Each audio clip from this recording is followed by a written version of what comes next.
ప్రతి ప్లాంట్ కూడా నడుస్తుంది, నడిపిస్తున్నాం. విపిఆర్ ఫౌండేషన్ తరఫున ఇది నడిపిస్తున్నామంటే ప్రతి ప్లాంట్లో మన సొంత మనుషులుగా పిల్లకాయలు కానీ పెద్దోళ్ళు కానీ ఉన్నారు. ఏ సమస్య వచ్చినా ఇమీడియట్గా ఫోన్ చేసి పలాని ఈ ప్లాంట్లో పలాని ఊర్లో ఈ సమస్య ఉంది సార్ అని చెప్పంగానే మా టీం ఇమీడియట్గా రియాక్ట్ అయ్యి ఎక్కడ కూడా ఏ ప్లాంట్ కూడా ఆగకూడదు అనే ఉద్దేశంతో ఇది చేయడం. ఈ అమృతధార కార్యక్రమం కూడా ఉదయగిరి నుంచే స్టార్ట్ చేశాం. ఎందుకంటే ఇప్పుడే ఎమ్మెల్యే గారు చెప్పినట్టు, సురేష్ గారు చెప్పినట్టు మెట్ట ప్రాంతానికి మనం ప్రాధాన్యత ఇవ్వాలని ఆ రోజు నుంచి ఈ రోజు వరకు ఎప్పుడు కూడా ఉదయగిరి ప్రజలంటేనే మా గుండెలో ఉంటారు. ఏది స్టార్ట్ చేసినా ముందు ఉదయగిరి నుంచే స్టార్ట్ చేస్తాం. ఇప్పుడే చెప్పినట్టు ట్రైసైకిల్స్ ప్రోగ్రామ్ కూడా ఎలక్ట్రిక్ ట్రైసైకిల్స్ ఉదయగిరి నుంచే స్టార్ట్ చేసాం. ఎందుకంటే ముందు ఉదయగిరికి మనం ఇచ్చే ప్రాధాన్యత అది. ఏ కార్యక్రమం అయినా ఉదయగిరిని స్టార్ట్ చేయాలి. ఎందుకంటే మంచి మనుషులు కూడా అభిమానులు, మంచి మనుషులు, మనసున్న మనుషులు. సో ఎక్కడ పోయినా ఉదయగిరి నేను చూసేది, ఏ గ్రామం పోండి సంతోషంగా మనల్ని ముందుకు తీసుకుపోవాలని చూస్తారు. సో ఈరోజు మీకు ఎమ్మెల్యేగా మీరందరూ సురేష్ని గెలిపించడం, నన్ను ఎంపీగా గెలిపించడం కూడా మీ అందరికీ అభినందనలు. ఎందుకంటే ఎలక్షన్ తర్వాత రాలేదు ఇటు పక్కకి, కానీ ఇదే సెంటర్లో ఆ రోజు ఎలక్షన్ మీటింగ్ జరిగింది. ఈ మా కళ్ళ ముందు ఉండే సెంటరే ఎలక్షన్ మీటింగ్ ఈ ఊర్లో జరిపాము. ప్రతి ఒక్కరికి కూడా ఒకటే చెప్పేది, ప్రభుత్వం చూస్తున్నారు, సంక్షేమం, అభివృద్ధి, ఈ రెండిట్ల మీదనే నడుస్తుంది మన ప్రభుత్వం. మన చంద్రబాబు నాయుడు గారు చాలా కష్టపడుతున్నాడు. ఆర్థికంగా ఎన్నో ఇబ్బందులు ఉన్నాయి, అయినా మీరు చూస్తున్నారు అభివృద్ధి అనేది ముందుకు తీసుకుపోతున్నారు. సంక్షేమం కూడా అదే లైన్ పోతూ ఉంది. మొన్న ఆత్మకూరు వచ్చారు, ఎంఎస్ఎంఈ పార్క్ స్టార్ట్ చేశారు.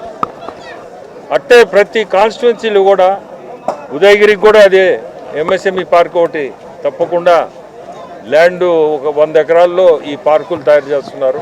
ఎంఎస్ఎంఈ పార్కులు కరెంట్ కనెక్షన్లు, రోడ్లు అన్నీ వేసి ఇన్ఫ్రాస్ట్రక్చర్ చేసిన తర్వాతనే వాటరు అన్నీ కనెక్షన్స్ అన్నీ ఇచ్చి ఆ పార్క్స్ తయారు చేస్తున్నారు. మెయిన్ ఎందుకంటే మన ముఖ్యమంత్రులు చెప్పేది, చాలామంది ఊర్లు వదిలేసి వలసగా హైదరాబాద్నో బెంగళూరు అన్నట్టు పోతూ ఉన్నారు. ఇక్కడనే మనం ఈ ఎంఎస్ఎంఈ పార్క్స్ పెట్టి ఇండస్ట్రీస్ చిన్న ఇండస్ట్రీస్తో స్టార్ట్ అయితే ఇక్కడనే ఉద్యోగాలు కూడా మన ఊర్లో మన బయటకు పోయే వాళ్ళు కూడా కొంత సహాయం పడగలుగుతాం. మనం కూడా ఇంట్రెస్ట్ తీసుకొని, ఎమ్మెల్యేగా సురేష్, ఎంపీగా నేను ఇంట్రెస్ట్ తీసుకొని ఇటువంటి పార్క్స్లో మనము చిన్న ఇండస్ట్రీస్ కానీ తీసుకురాగలిగితే ఉద్యోగాల వసతి కూడా కల్పించగలుగుతాం. ఈరోజు చాలా సంతోషం. ప్రతి గ్రామంలో కూడా మేము పెట్టిన ప్లాంట్లు ఈరోజు ఎండుండి ఏదైనా ఉండి ప్రతి ఒక్కరు కూడా వచ్చి అది స్టార్ట్ అయిన దాకా ఉండి ప్రతి దగ్గర కూడా చాలా సంతోషంగా, నాకు చాలా సంతోషం అనిపించింది. ఇంత ఎండల్లో కూడా అందరూ నిలబడి చేపించి పంపించున్నారు. సో మీ అందరికి కూడా ధన్యవాదాలు. ఎలక్షన్లో మాకు గెలిపించిన దానికి మా ఇద్దరిని, ఈరోజు మీ ఊర్లో ఈ వాటర్ ప్లాంట్ కూడా పెట్టే ఇది వచ్చింది, నాకు ఆ వసతి వచ్చింది, కల్పించారు మీరే. చాలా సంతోషం, అభినందనలు అందరికీ. బ్రాహ్మణకాక జల్దంకి మండలంలో ఉన్నాము. ఈ రోజున మన గౌరవ పార్లమెంట్ సభ్యులు, సోదర సమానులు శ్రీ వేమిరెడ్డి ప్రభాకర్ రెడ్డి గారు విపిఆర్ ఫౌండేషన్ నుంచి ఈ రోజున ఇది 6th వాటర్ ప్లాంట్ ప్రారంభోత్సవం జరిగింది. ఇంతకుముందు ఒక 31 వాటర్ ప్లాంట్లు ఇచ్చున్నారు. 31 ఇది 6 కలిపితే దాదాపుగా 37 వాటర్ ప్లాంట్లు మన ఉదయగిరి నియోజకవర్గానికి మెట్ట ప్రాంతం అని, నీటి సమస్య ఎక్కువ ఉందనే ఉద్దేశంతో వారు పెద్ద మనసు చేసుకొని 37 వాటర్ ప్లాంట్లు ఇవ్వడం జరిగింది. ఈ రోజున మనం ఉదయగిరి మండలంలో మొదలుపెట్టుకొని కొండాపురం మండలం, జల్దంకి మండలం, ఈ 3 మండలాల్లో 6 వాటర్ ప్లాంట్లు స్టార్ట్ చేయడం జరిగింది. ఈ వేసవిలో ఇది చాలా అవసరం ఉంది ఇప్పుడు, అందుకని చెప్పి అన్నగారు ఎండలైనా కూడా సరే మనం ఓపెన్ చేయాలని చెప్పి ఈ రోజున ఇక్కడికి వచ్చి 6 ప్లాంట్లు స్టార్ట్ చేయడం జరిగింది. అలాగే విపిఆర్ ఫౌండేషన్ నుంచి మీరు చూసుంటారు, కొద్ది నెలల క్రితం దాదాపుగా 150 ట్రైసైకిల్స్ ఇవ్వడం జరిగింది. ఒక్కొక్క ట్రైసైకిల్ దాదాపుగా 40 నుంచి 45 వేల రూపాయలు ఉంటుంది. ప్రతి గ్రామంలో మొన్న నేను దాదాపుగా 70 పంచాయతీలు తిరిగినప్పుడు ఎక్కడికి పోయినా కూడా ఆ ట్రైసైకిల్స్ వాడతా కనపడడం, వాళ్ళ ఆనందం చూడడం, వాళ్ళ ఆనందం చూశాను నేను. వాళ్ళకి అవసరానికి ఉపయోగపడేది ఇది. వాళ్ళది లేనందువల్ల ఆ ట్రైసైకిల్ లేనందువల్ల పాపం ఒకే ఇంట్లో ఎక్కడో చోట కూర్చోవడం కానీ, దానివల్ల రకరకాల హెల్త్ సమస్యలు రావడం కానీ, అది వచ్చిన తర్వాత వాళ్ళు సరదాగా ఊళ్ళో తిరగడం కానీ, పని చేసుకున్నా చేయకపోయినా కొంతమంది ఉద్యోగానికి పోతున్నారు ఆ సైకిల్ వేసుకొని.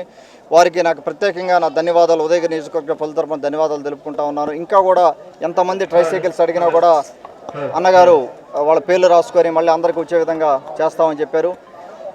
గత 11 నెలల్లో మనం తెలుగుదేశం పార్టీ ప్రభుత్వం వచ్చాక మమ్మల్ని ఇద్దరిని మీరు గెలిపించాక 11 నెలలు అయింది. ఈ 11 నెలల్లో అన్నగారు కానీ నేను కానీ దాదాపుగా ప్రజలతోనే ఉన్నాము. ఒక పార్లమెంట్ సభ్యులు, నెల్లూరు పార్లమెంట్ సభ్యులు ఉదయగిరికి దాదాపుగా ఇప్పుడు ఒక 7-8 సార్లు వచ్చి ఉంటారు ఒక్క నియోజకవర్గానికి. అలాగా మనకు 7 నియోజకవర్గాలు ఉన్నాయి. వారు ఢిల్లీలో పని ఉంటుంది, తర్వాత ఇతర సిటీల్లో పని ఉంటుంది, తర్వాత వాళ్ళ వ్యాపారాలు కానీ ఇవన్నీ చూసుకుంటానే ఒక పార్లమెంట్ సభ్యులు ఇన్నిసార్లు ఉదయగిరి నియోజకవర్గం తిరగడం కానీ, లేకపోతే మిగతా కాన్స్టిట్యున్సీలో ఇన్నిసార్లు తిరిగి ప్రజలతో మమేకం అవడం కానీ ఇంతకుముందు జరిగిన దాఖలాలు లేవు. అది మీకు స్పష్టంగా తెలుసు. వారు ప్రతినిత్యం ఉదయగిరికి కానీ, మన మెట్ట ప్రాంతమైన పక్కన ఆత్మకూరుకి కానీ, ఈ మెట్ట ప్రాంతాల వాళ్ళకి మనం సహాయం చేయాలి, వీళ్ళని ఆర్థికంగా ఆదుకోవాలి, ఈ కుటుంబాలను పైకి తీసుకురావాలనే ఉద్దేశంతో వారు కృషి చేస్తూ ఉన్నారు. నేను ఏది అడిగినా కూడా వారు సహాయం చేస్తూ ఉన్నారు. మొదటి నుంచి కూడా మనకు ఫండ్స్ రావడం దగ్గర నుంచి, అలాగే మన గౌరవ ముఖ్యమంత్రి వారు చంద్రబాబు నాయుడు గారు కూడా వారు P4 మోడల్లో కూడా తీసుకొచ్చి దీన్ని మనం కొంత డెవలప్మెంట్ చేసేదానికి, టూరిజం కానీ ఇండస్ట్రీస్ తీసుకొచ్చేదానికి ప్రయత్నాలు జరుగుతూ ఉన్నాయి. రాబోయే 4 ఏళ్లలో ఖచ్చితంగా ఉదయగిరి నియోజకవర్గ రూపురేఖలు మారడంలో ఒక అడుగు అయితే పడుతుందని నాకు బలంగా నమ్ముతా ఉన్నాను.